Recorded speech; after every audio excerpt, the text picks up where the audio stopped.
అందరికీ నమస్కారము. మేము ఆదిత్య నర్సింగ్ హోమ్ డాక్టర్లము. నేను doctor B Srinivasulu physician, doctor Janaki Srinivas, doctor Aditya Kumar, doctor Tanushree gynaecologist, doctor Vasudha, ఇతర డాక్టర్లు అందరి తరపున ఈ మధ్య జరిగిన దురదృష్టకర బాలింత శ్రీమతి కౌశల్య చిన్నపెండెకల్ దాని మరణం గురించి సహేతుకంగా నిర్ధారిస్తూ వివరణ ఇస్తున్నాము. కౌశల్య అను పేషెంటు చిన్నపెండెకల్ గ్రామము, 20 సంవత్సరాల వయసు, గర్భిణి. 10వ తారీఖు ఈ నెల 10వ తారీఖు 3 గంటలకు మధ్యాహ్నము కాన్పు కొరకు నియమించిన తేదీ దాటి మా హాస్పిటల్ నందు ఆదిత్య నర్సింగ్ హోమ్ నందు అడ్మిట్ అయింది.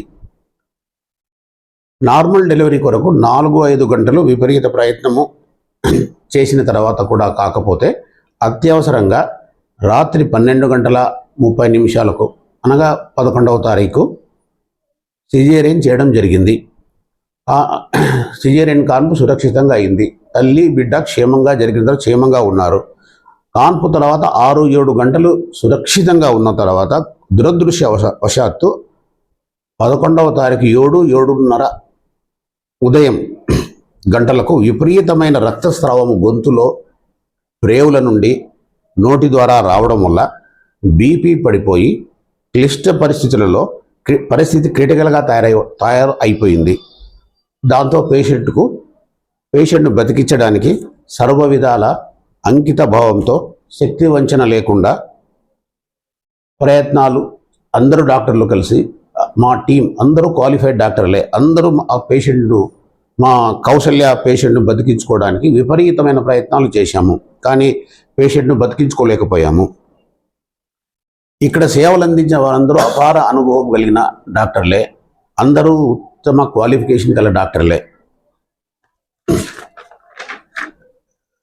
తర్వాత మానవతా దృక్పథంతో ఆసుపత్రి యాజమాన్యము పేషెంట్కు, తర్వాత బేబీకి అయిన ఖర్చులను, చెల్లించిన ఫీజులను వాళ్ళకు రీఫండ్ చేశారు. ఇది గమనించగలరు. తర్వాత ఉచితంగానే ఆమెను చనిపోయిన తర్వాత వాళ్ళ ఊరి చిన్నపెండెకల్ గ్రామంకు మా హాస్పిటల్ అంబులెన్స్ను అరేంజ్ చేసి పంపించాము.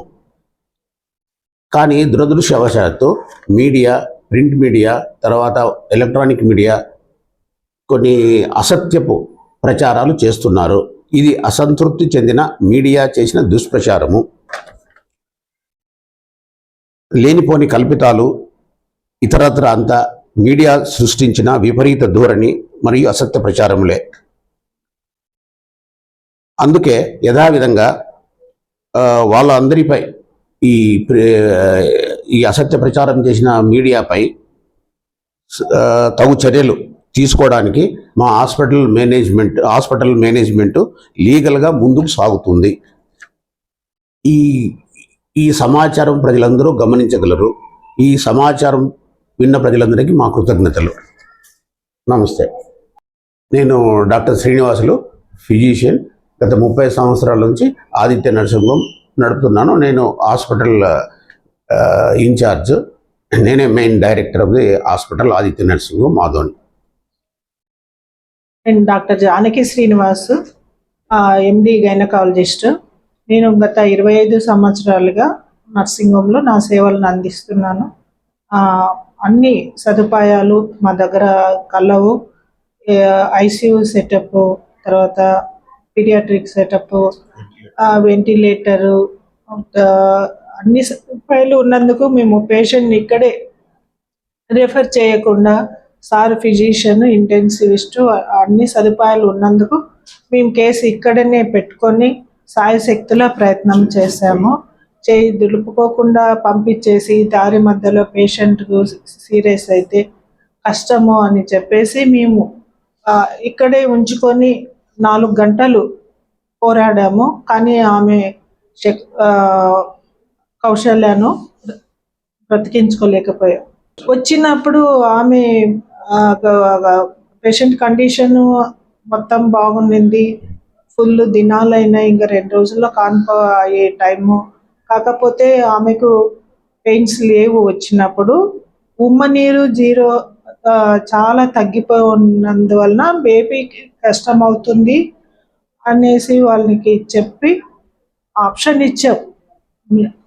మీరు ఇష్టమైతే చేయించుకోండి, లేదంటే ఇంకా వాళ్ళు 2 డేస్ ఉంది అంటే ఓకే మీ ఇష్టము, వెయిట్ చేస్తారా చేయండి. ఇప్పుడైతే పరిస్థితి అంటే వాళ్ళే స్వయంగా వాళ్ళ అంగీకారంతో అడ్మిట్ అయ్యి నార్మల్ డెలివరీకని ఫస్ట్ ప్రయత్నం చేశాము. 12 దాకా మేము ప్రయత్నం చేశాము. తర్వాత బేబీ కిందికి దిగలేకపోవడం వలన సిజేరియన్ చేయాల్సి వచ్చింది. సిజేరియన్ కూడా ఏం ప్రాబ్లం కాలేదు. సిజేరియన్ టైంలో కానీ తర్వాత ఆపరేషన్ అయిన తర్వాత 5-6 గంటలు ఆమె స్టేబుల్గా ఉన్నది. ఆమె బీపీ కానీ తన మాట్లాడడము, యూరిన్ ఇవన్నీ కొలతలతో మేము మానిటర్ చేస్తాము. ఆక్సిజన్ సప్లై లంగ్స్కు, అది ఆమె కండిషన్. ఉదయము 6:30 తర్వాత ఆమె స్లోగా డిటేరియేట్ రావడము, వెంటనే డాక్టర్ గారు ఫిజిషియన్ శ్రీనివాస్ సార్ చూడటము, ఐసీయూకు షిఫ్ట్ చేయడము, అక్కడ ఇమీడియట్గా ట్రీట్మెంట్ స్టార్ట్ చేయడము అన్ని జరిగింది.